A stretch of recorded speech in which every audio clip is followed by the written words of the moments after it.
righty-ho. Hello, yes, welcome to another Confessions podcast from your friends at Radio 2. Another downloadable treat, all courtesy of the Radio 2 Drive Time listener. Or kind of needs forgiveness again. Let's see what happens. This week's Concise Collection featured a shower-stalking son-in-law, some French fancy fibbing, a copulating chicken confession, and a crafty clay creation. Yes, here it all comes. This confession begins with myself and my wife, Elisa, living with my mother-in-law for a time as we saved for our wedding. So obviously they weren't quite married at the point, because then there'd be no point getting married if you were already married. No, unless Andy is a bigamist, and I don't think that's not his confession. It's not the confession. Well, you don't know him. Yeah. I'm just, but it wouldn't have got past compliance. Be an odd one for us to start the week with. Guess what? I'm still married. This confession begins... Okay, done that. My mother-in-law is called Ruby. She's a sprightly 71-year-old, and let's say she has a very warped sense of humour. Her large house in Herne Bay was indeed the house that Jack built, and a week would barely go by without an electrical or plumbing issue rearing its ugly head. Being a handy sort of bloke, I certainly earned my keep forever fixing something or other.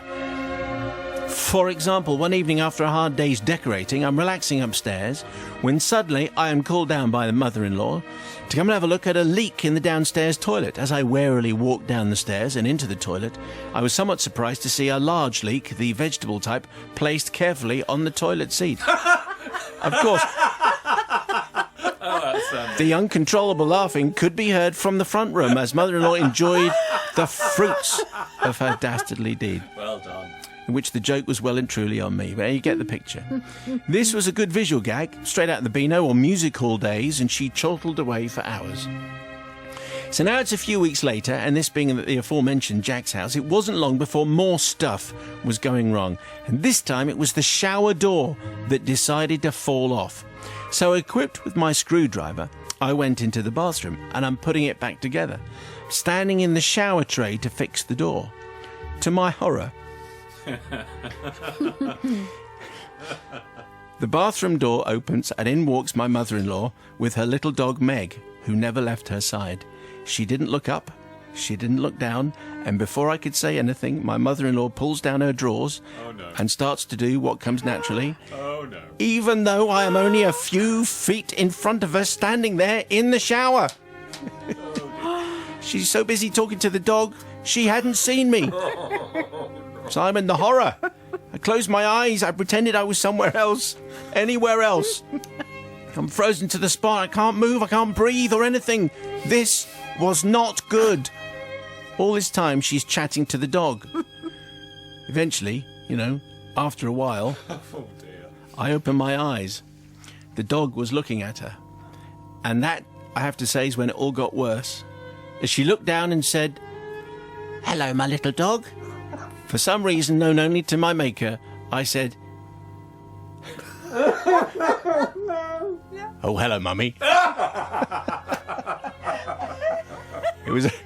It was only now that she looked up in total horror and realised that I had witnessed her entire ablution routine, and she shrieked, pulling her bloomers up faster than a fast thing from a fast town.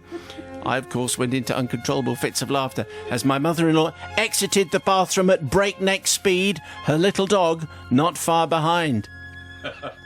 It's coined a phrase. Father Simon asked forgiveness for frightening the old girl half to death. It was a chance revenge that I feel was far more serious in content than her leak. Oh, it's all very unfortunate all the way through. But I do need to ask forgiveness to little Meg the dog. Mother-in-law always said that Meg was so intelligent and was surprised that she couldn't speak. Of course, just for a couple of seconds, mother-in-law thought that she could. But alas, it was me, of course, who was doing the answering, not Meg, thus rendering her a still dumb animal. Kind regards, Andy P.S. R.I.P. Meg, her death not related to this shocking incident. Okay. But you just reassuringly, you can imagine that happening. You go in, you've got a newspaper or a magazine or a phone, and you don't look up necessarily to see if there's anyone in the shower cubicle. just getting on with doing. I mean, it wasn't. I don't know, Sister Bobby. What do you think? What I loved about this is what a lovely story. Your mother-in-law puts a roof over your head, and then you have such great fun together. That's really, really lovely. And anyone who's got a dog knows that you can't go into the bathroom without it wanting to come in with you, and you can't leave them outside because they cry. So Yes, you can. It's called discipline. Get out. No, they don't. They just sit and whine outside. So the best thing to do is look. If you take it in, and then you'll have peace and quiet on the You toilet. don't take. They just Do you listen. take pets into well, the the thing toilet? is, I've got no choice. I've got a dog. He'll go where he likes. Shut So the door. If I have a shower, I'll be out in a minute. Yes, but he can't because he cries and makes a noise. So if I have a shower, he has to come in the bathroom. Anyway, that aside, lovely story. Of course, you're forgiven. Absolutely, no harm done. Very funny. If Matt had a pet, No, which I don't. you wouldn't let it in the bathroom, would you? No, I wouldn't. Oh, yes, you of course would. Not. Not allowed. Right. Do you think this is a standard thing? If you've got a pet, that you allow the pet to come in and watch you No, shower? I don't. No. Or- That or go on the anything. loo. No, that's not allowed at all.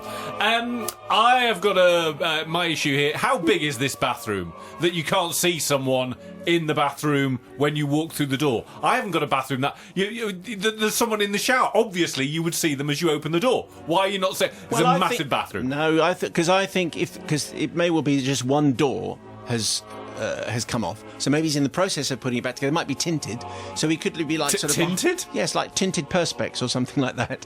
No one's got tinted perspex Anymore. Odd. But also there is a degree, I think, of etiquette when you have people staying in your house. We don't have locks on our bathroom door, and so you always have to make a big noise when you're going towards the bathroom, so that if there is someone in the bathroom, then they can say, "Oh, don't come in." Have the And radio that's- on or something, or sing. No, yes. Well, you say, "Oh, here I am. I'm coming up the stairs. This is me," and that's what I do. And that way, everyone feels secure. So really, that's what she should have done, because I was absolutely in her corner with the leak on the toilet. I've got a top idea. Why don't you just put a lock on? Well, no, because obviously. Plus, you that need would- perspex. You need tinted perspex in case your dog can see you shower. You can take your dog in, but if it's a mirrored showered perspex, Because that's not going to create a problem. Forgiven or not? Yes. Because of reasons. All right, I don't know okay. why. So here we go with tonight's confession, which comes from, well, it says here, just call me Lady Taffy. All right, this is what she wants to be known as. Father Simon and the Dearest Collective. 20 years ago, I had graduated. And by the way, not forgiven is my prediction. I had graduated and my Welsh degree had led me to Brittany. I had learnt Breton, which is a language very similar to Welsh. I had found a job teaching English in a Breton language secondary school, and more importantly, I had found myself a lovely Breton boyfriend, tall, good-looking, and very nice. What? No, sorry. That's great. Good for him. A bit like you, man. But yeah, exactly like me, Bobby. Well done. Have you taken against him Yes, I already? have. With his tall, good looks and his Breton ways. What are Breton ways? Wearing the stripy tops Of for course, one. that's right. Yeah. Let's just call him Jean-Philippe. Yeah, let's I get call the him feeling, actually, Lady Taffy, that Jean-Philippe is exactly what he was called. Anyway, we haven't changed that. After 6 months together, it was time to take Jean-Philippe home to meet the parents. It was summer, my lovely cousin was getting married, and we were invited. Everything started to go wrong as we were leaving the ferry port in Plymouth to drive down to my part of Wales. I get very seasick, and I hadn't enjoyed the voyage in the ferry at all. Added to this was Jean-Philippe asking me how I was every 5 minutes, wanting to do this for me, wanting to help me all the time. He was really irritating. Really? Yeah. What Yeah, was he it? All was. that annoying, Yeah. how can I help you routine? Leave me alone, Jean-Philippe. Yeah, quite right. You're far too tall and good looking. Yeah. You're so irritating. So as we were travelling down to Wales, I may have told a few porky pies about my family. My lovely father, who was Cornish, well, I found myself telling Jean-Philippe that he was a druid, and he'd been exiled from Cornwall after a run-in with another druid when a spell had gone wrong. Apparently he'd used too many shavings of toad and the results had been disastrous locally, and people were still talking about it to this day. My dad was actually an electrician. I also told him that my mother had the gift of the sixth sense, and that when she hugs people, she can actually look into your soul. She can sometimes see your future, and she sees visions. My lovely mother does actually hug everyone, but she's in fact a nurse. I may have also given Jean-Philippe the impression that my sister had a spiritual link with the other world and could communicate with the little people. With the little people? Yes. Okay. It's a tradition in Breton Okay. parts. Yeah. I think they have leprechauns there too. Right. Anyway, ridiculous I know, but Jean-Philippe was very, very trusting, too trusting, and believed everything that I said, which is one of the reasons he was so irritating. Yep. So we arrived at my parents' house. My mother tried to hug Jean-Philippe, but strangely, he backed off. We all sat down to a lovely roast dinner. My sister, instead of calming everything down, seemed to pick up on my mood and joined in. When Jean-Philippe asked what stuffing was, she answered, "It's what we use in Wales to plug up a cow's backside." That was one of the many low points of the meal.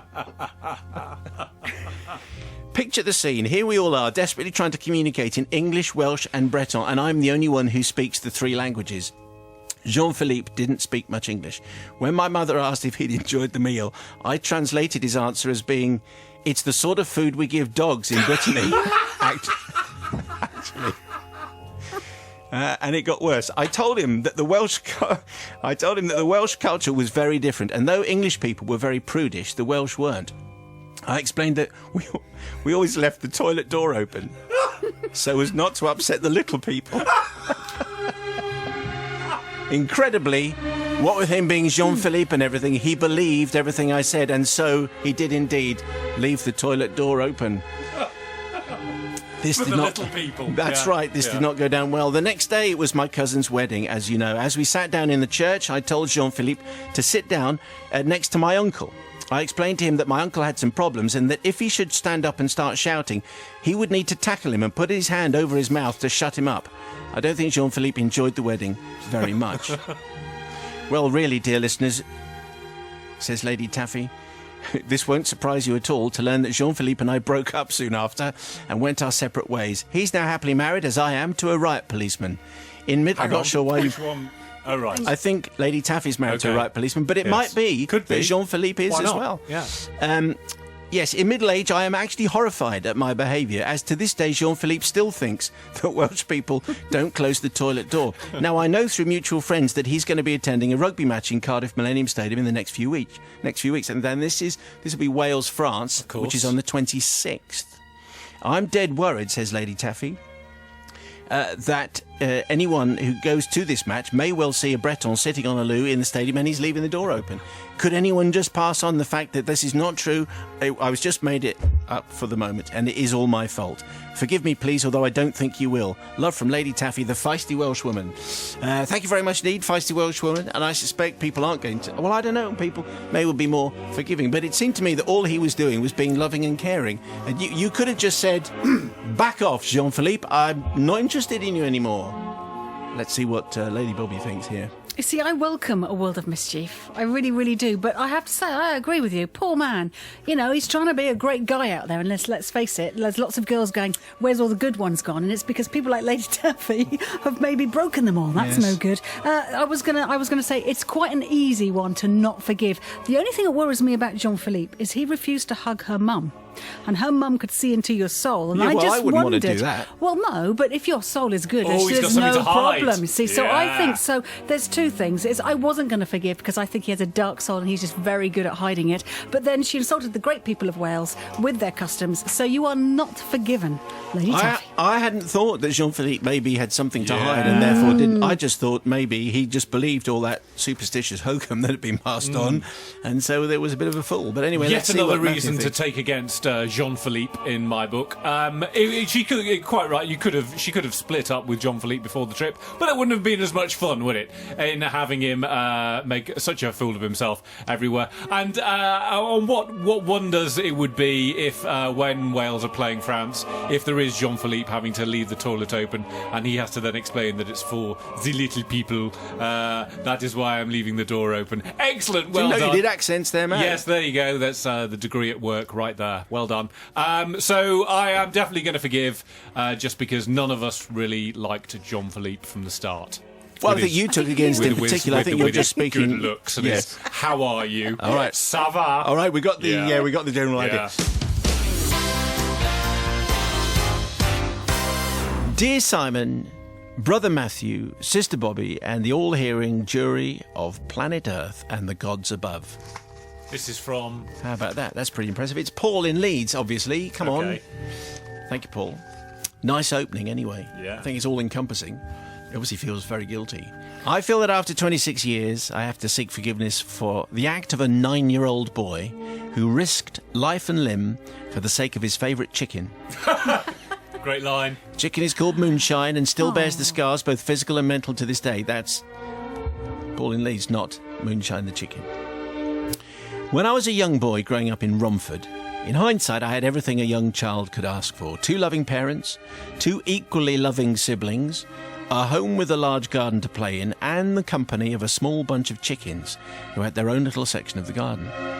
My favourite was a small black hen with tiny semicircles of white dipping each feather, which resembled the light of the moon gracefully washing over her. There was only one name for her, and that was Moonshine.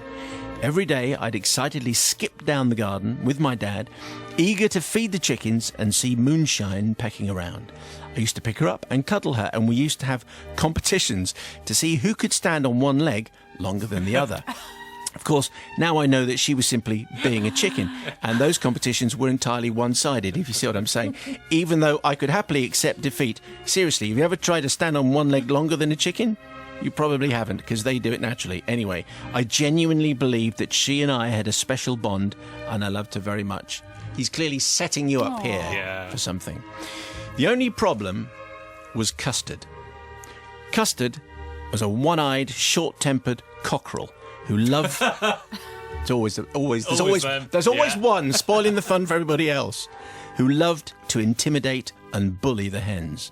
It is safe to say that he and I never really bonded. One Saturday afternoon, I was hopping down the garden to see Moonshine, and there she was, waiting for me by the fence as usual. Custard was parading around and pouncing in the background in his usual high and mighty way. As I turned my back on Moonshine to feed the other chickens for a moment, I noticed Custard raising his wings, scratching the earth with his talons, and making hideous sounds. He started running full force towards my beloved Moonshine. She ran, but to no avail as Custard dived on top of her and appeared to my 9-year-old self to be beating her up, shall we say. Yeah. The innocent 9-year-old truly thought that he was just being a mean old bully cockerel. That's what I thought was going on. I reacted without thinking. "Nobody hurts my Moonshine!" I ran towards them screaming, "Moonshine!" loudly and lovingly, but then I did something I was about to regret.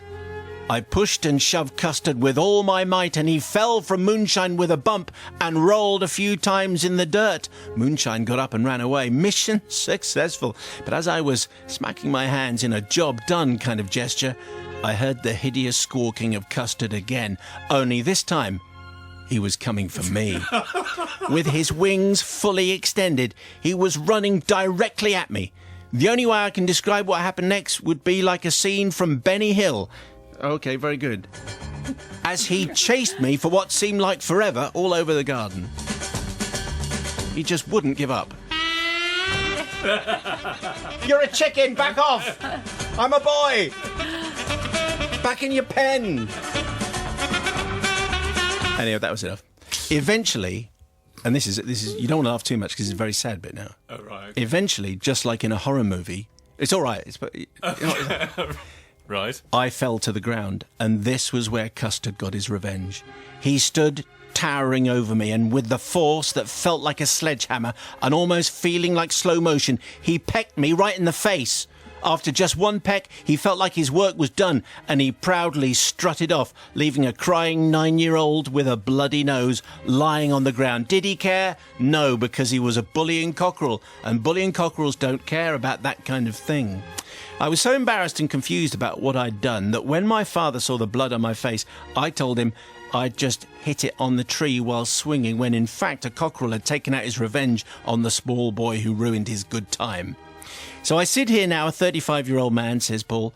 Custard and Moonshine are no longer of this world. However, I am reminded of them daily, but a tiny scar underneath my nose tells me everything. So I need to seek forgiveness for 3 reasons. First of all, to my dad for lying to him and saying that I got my injury elsewhere when in fact I'd been attacked by a revengeful cockerel. Secondly, to Custard himself, R.I.P., whilst I do not agree with his methods, this is nature's way. And not my place to intervene, knowingly Not my place. or unknowingly. I can forgive him for my scar if I can be forgiven for causing it. Lastly, for causing what must have been a traumatic afternoon for my dear Moonshine, also R.I.P., I was only trying to help. Yours, confessionally, it's Pauline Leeds. Well, he was just trying to help, but, you know, I like the story of Moonshine. I like the story of Custard. It's almost as though it should have an animation done by Aardman, I think, just as maybe as a follow-up to their chicken movie from a few years ago. Let's see what Sister Bobby makes of that. Pauline Leeds, what are you saying there, Bobby? It's a really lovely story, isn't it, of children's pets? But the thing is, you were defending a chicken's honour, which is admirable, even at 9. Does a chicken have honour? Well, I think it does. The other thing is, actually, I really blame the parents. Because Yes, if the quite right. parents have told the story of when two chickens love each other very much, this is what happens. I don't think they would have been Custard was- fine. So you are Okay. forgiven, Paul from Leeds of Romford. You are forgiven, but not for lying to your dad. You should have told your dad. That's true. I hadn't thought. Maybe Custard and maybe Custard, they were going out. Maybe they'd been going out for a while. Didn't feel like there was a lot of love. no, that's there. true. I'm going to say that actually Custard's stock within the chicken pen went way high, because he would basically be saying, you see those massive people that occasionally come round here? Oh yeah, I took one of them down and I pecked him on the face. Anyone got a problem?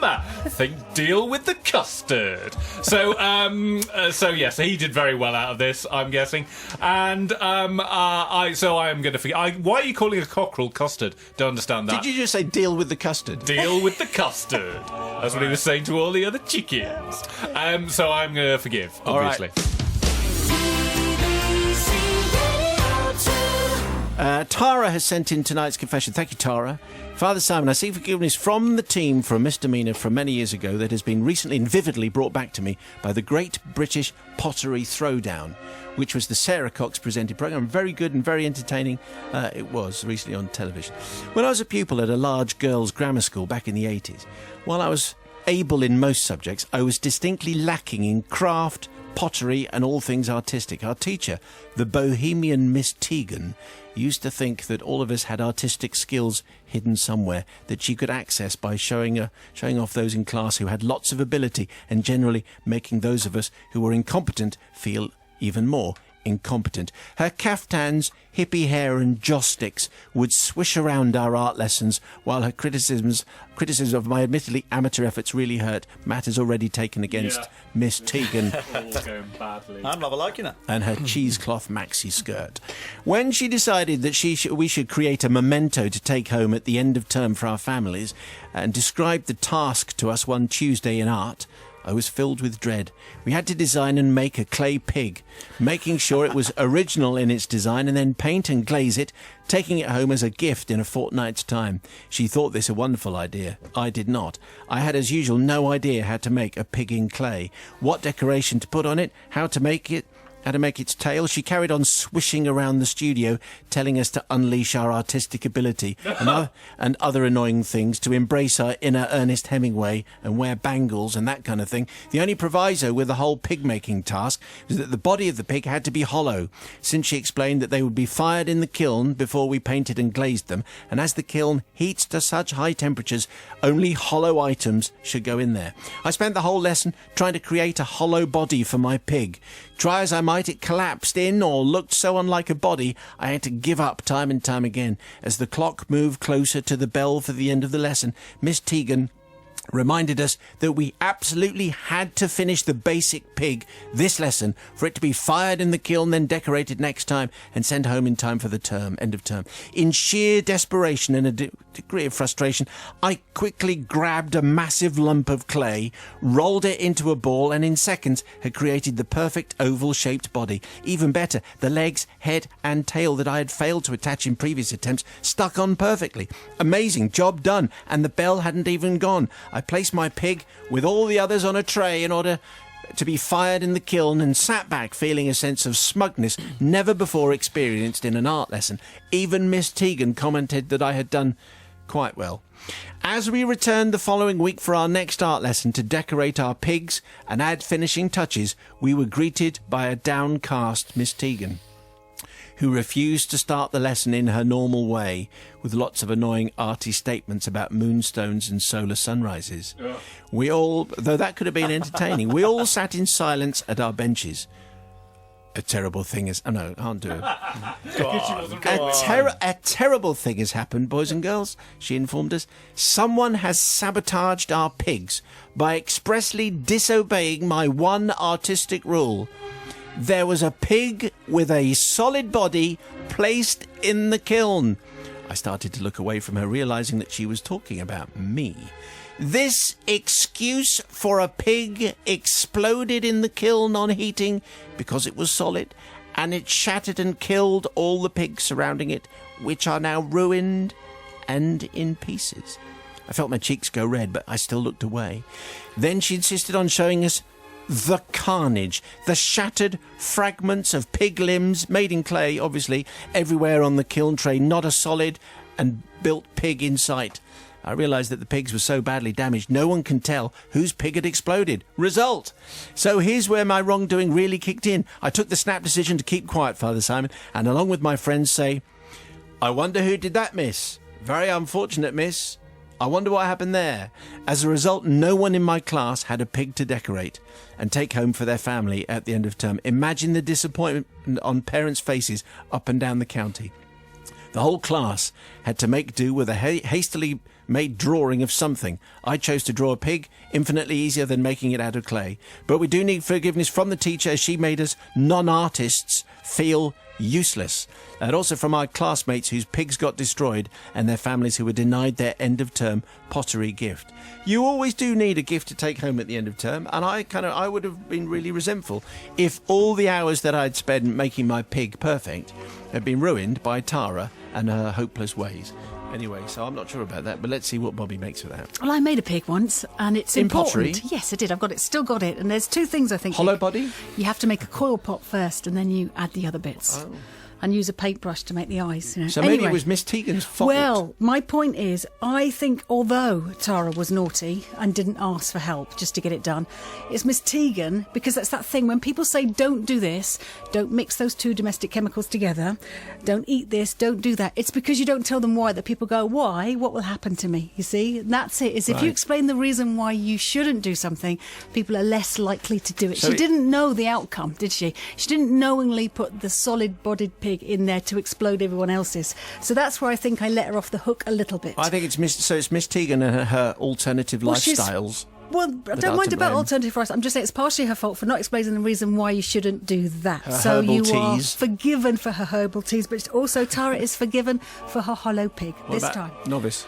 Well, I'm keen on the maxi skirts and the joss sticks, no surprises there, and the bangles, but she didn't explain the full facts. No one was asked to own up, by the sounds of it. And Miss Tegan is obviously confused because she addressed all the girls as boys and girls. It's an all-girls school. Very confused. That might have been an ad-lib at the time.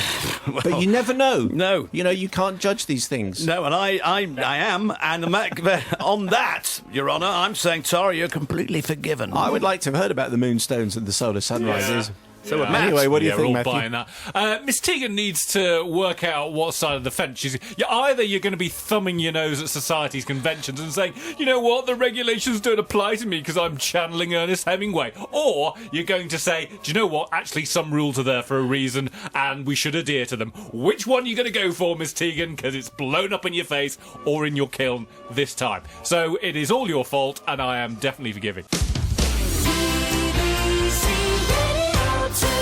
Well, now, they were this week's confessions. Very good. Thank you very much. If it inspired a dark secret in you, and I suspect it probably did, confessions@bbc.co.uk. More in a week, and don't forget you can listen to all the interviews again, in case you missed any. Thanks for your commitment. In the book club, Exposure author Helen Dunmore was in on Monday. Robert Peston was in on Tuesday. Comedian Adam Hills was here on Wednesday. On Thursday, we got some food. Beijing Bolognese with Nigel. Details on my Radio 2 pages. And also, earlier in the week, got a surprise from Major Tim Peake in the International Space Station, all of which was pretty fun. If you get to this point of the podcast, just to tell me that you did, because I still suspect that most people bail out, can you tweet "no harm, no foul" Thanks.